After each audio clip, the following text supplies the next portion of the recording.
माननीय सदस्यगण, अत्यंत दुख के साथ मुझे सभा को अपने 6 पूर्व साथियों एवं कतर के पूर्व अमीर फादर अमीर महामहिम शेख हमद बिन खलीफा अल थानी के निधन के बारे में सूचित करना है।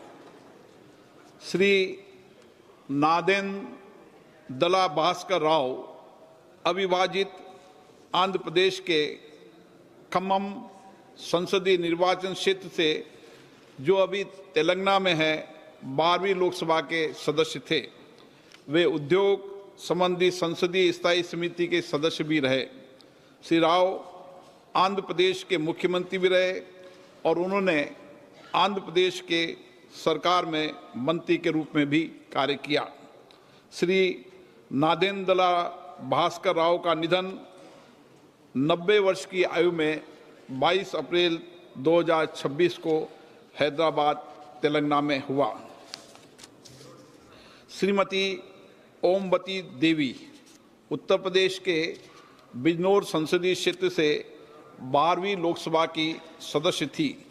वे श्रम कल्याण संबंधी संसदीय स्थायी समिति की सदस्य रही। इससे पूर्व वे 4 कार्यकालों के लिए उत्तर प्रदेश विधानसभा की सदस्य भी रही। उन्होंने उत्तर प्रदेश सरकार में मंत्री के रूप में अपनी सेवाएं दी। श्रीमती ओमवती देवी का निधन 77 वर्ष की आयु में 8 मई 2026 को बिजनौर उत्तर प्रदेश में हुआ। श्री सुधांशु शील पश्चिम बंगाल के कोलकाता उत्तर पश्चिम संसदीय क्षेत्र से 14वीं लोकसभा के सदस्य थे। वह शहरी विकास संबंधी संसदीय स्थायी समिति के सदस्य थे। इससे पूर्व पश्चिम बंगाल विधानसभा के सदस्य भी रहे।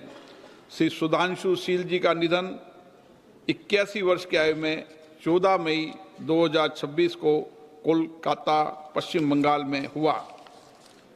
मेजर जनरल भुवन चंद खंडूरी उत्तराखंड के गढ़वाल संसदीय निर्वाचन क्षेत्र से 10वीं, 12वीं, 13वीं, 14वीं और 16वीं लोकसभा के सदस्य थे। वे रक्षा संबंधी संसदीय समिति तथा वित्त संबंधी संसदीय समिति के सभापति भी रहे। वह अन्य कई संसदीय समितियों में भी अपनी सेवाएं दी। उन्होंने सड़क परिवहन, राजमार्ग मंत्री तथा शहरी विकास, गरीबी उपशमन मंत्री के रूप में भी अपनी सेवाएं दी। श्री खंडूरी जी 2 बार उत्तराखंड के मुख्यमंत्री भी रहे। मेजर जनरल भुवन चंद खंडूरी जी का निधन 91 वर्ष की आयु में 19 मई 2026 को देहरादून उत्तराखंड में हुआ। श्री केपी धन पालन केरल के चाला कुंडी संसदीय निर्वाचन क्षेत्र से 15वीं लोकसभा के सदस्य थे। वे वाणिज्य संबंधी संसदीय समिति के सदस्य तथा कंप्यूटर के प्रावधान संबंधी संसदीय समिति के सदस्य भी रहे। श्री केपी धन पालन का निधन 76 वर्ष की आयु में 30 मई 2026 को एर्नाकुलम केरल में हुआ। श्री प्यारेलाल संगवार उत्तर प्रदेश के घाटमपुर संसदीय निर्वाचन क्षेत्र से 13वीं लोकसभा के सदस्य थे। इससे पूर्व 2 कार्यकालों के लिए उत्तर प्रदेश विधानसभा के सदस्य भी रहे। श्री प्यारेलाल संगवार का निधन 71 वर्ष की आयु में 8 जुलाई 2026 को दिल्ली में हुआ। सभा अपने 6 पूर्व साथियों के निधन पर गहरा शोक व्यक्त करती है और शोक संतप्त परिवारों के प्रति संवेदना व्यक्त करती है। माननीय सदस्यगण, मुझे अत्यंत दुख के साथ सभा को कतर के फादर अमीर महामहिम शेख अहमद बिन खलीफा अल थानी के निधन के बारे में भी सूचित करना है।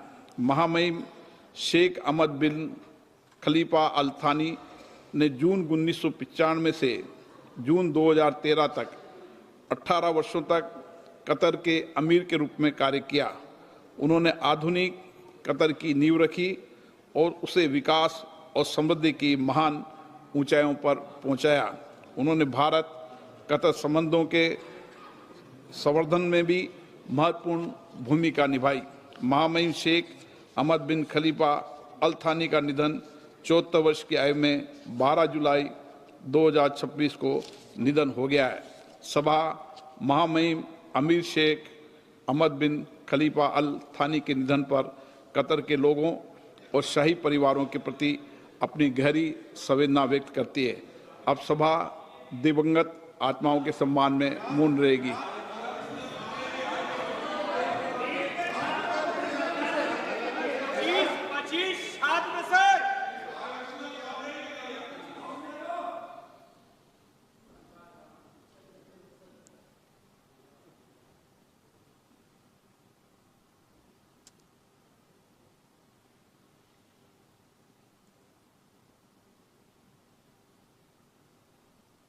ओम शांति।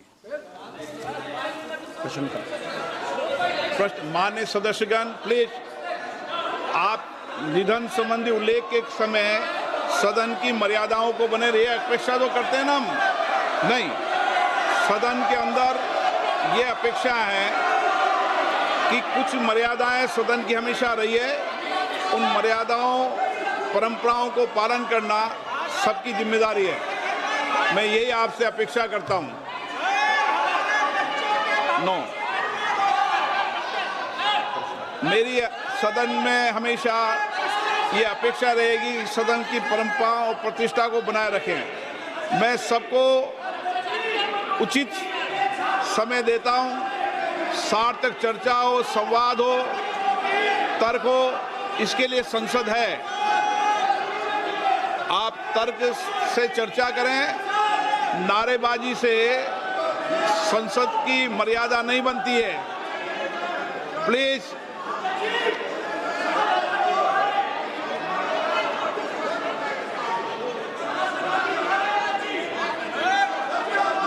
प्रश्नकाल। प्रश्न नंबर 1 धवन लक्ष्मण भाई पटेल। धवन लक्ष्मण भाई पटेल। प्रश्न नंबर 1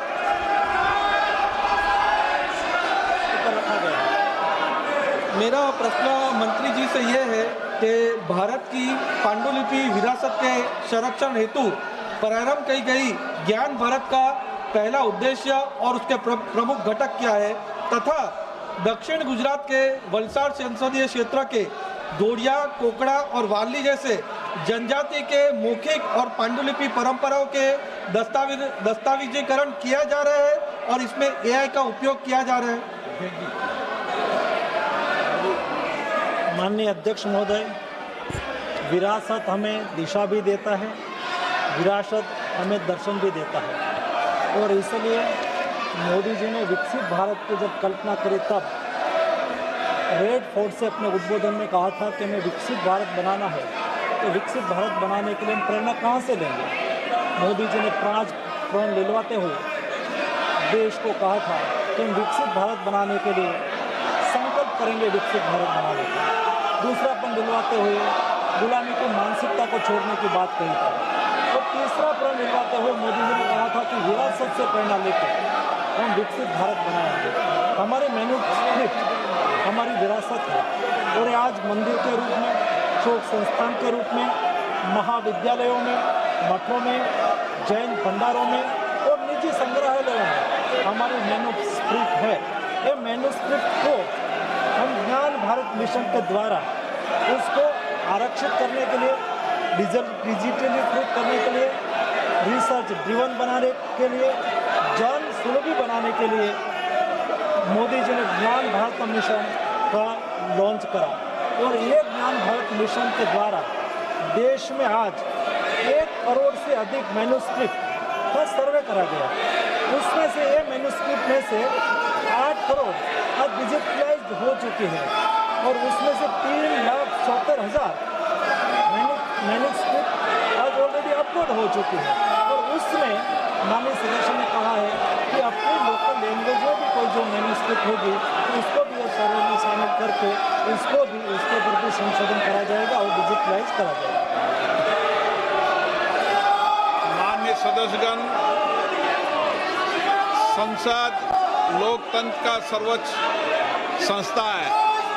मेरा आपसे आग्रह है, आप सदन के अंदर सार्थक चर्चा करें, संवाद करें, लोगों की जन आकांक्षाओं अपेक्षाओं को रखें।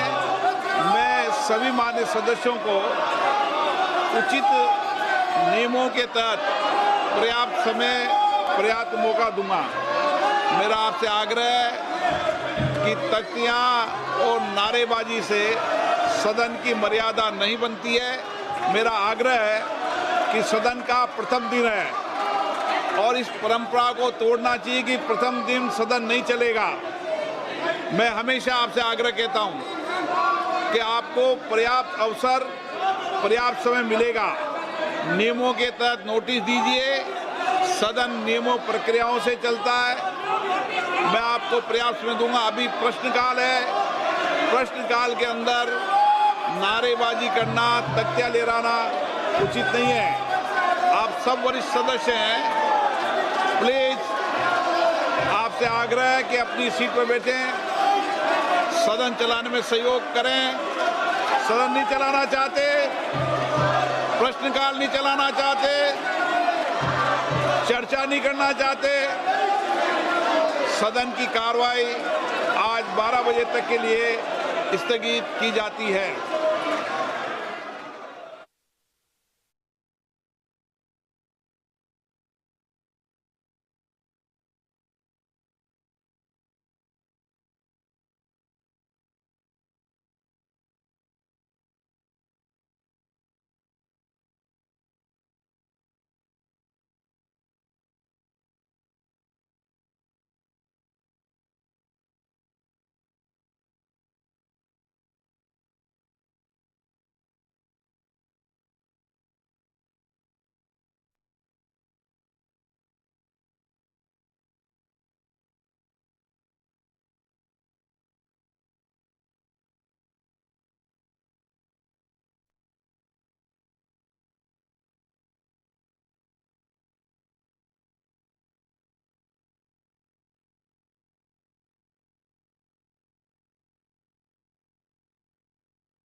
श्री सुखेंदु शेखर राय।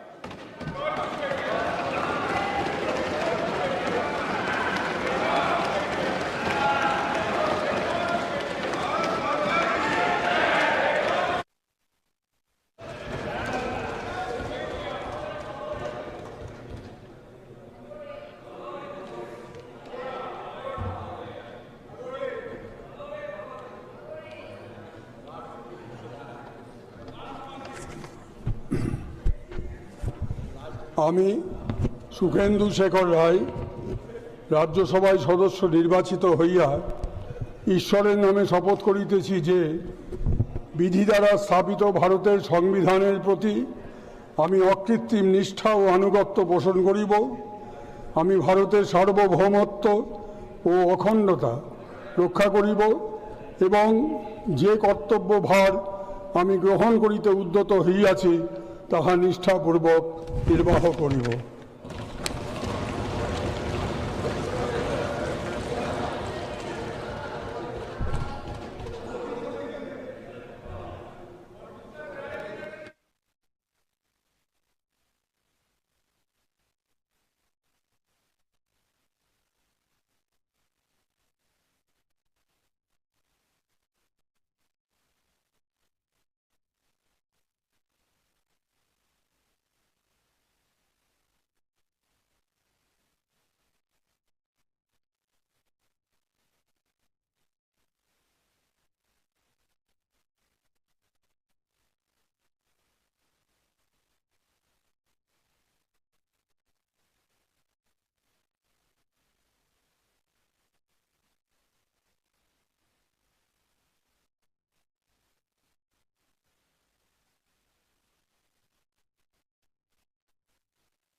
by the